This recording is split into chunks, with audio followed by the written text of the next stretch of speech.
ఇది YouTuber VR రాజుకు మాత్రమే, నా ప్రియ హిందూ సోదరులకు కాదు. గమనించగలరు.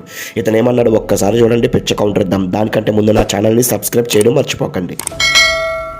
ఇప్పుడు పవన్ కళ్యాణ్ గారు సనాతన ధర్మం గురించి గట్టిగా మాట్లాడుతుంటే తోటి హిందువులే ఆయన ట్రోల్ చేస్తున్నారు, అంటే విమర్శిస్తున్నారు. కొంతమంది సనాతన ధర్మం వదిలేసి డెవలప్మెంట్ మీద కాన్సన్ట్రేట్ చేయొచ్చు కదా అంటున్నారు. డెవలప్మెంట్ ఎంత ముఖ్యమో నా దృష్టిలో సనాతన ధర్మం కూడా, ఆ సనాతన ధర్మాన్ని పరిరక్షించడం కూడా అంతే ముఖ్యం. ఇలాంటి సనాతన ధర్మాన్ని అంతం చేయాలని ఒక పార్టీ ఎప్పటి నుంచి వస్తుంది, ద్రవిడ మున్నేట్ర కళగం డిఎంకే పార్టీ, దిక్కుమాలిన పార్టీ, పెరియార్ బాటలో నడుస్తున్న భ్రష్టు పట్టిన పార్టీ.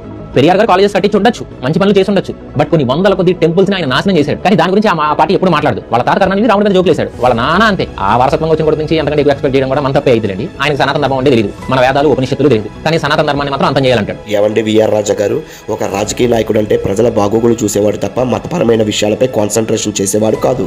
అలాగైతే ఆయన హిందూ ధర్మరక్షకుడు కానీ ఉండిపోవచ్చు కదా.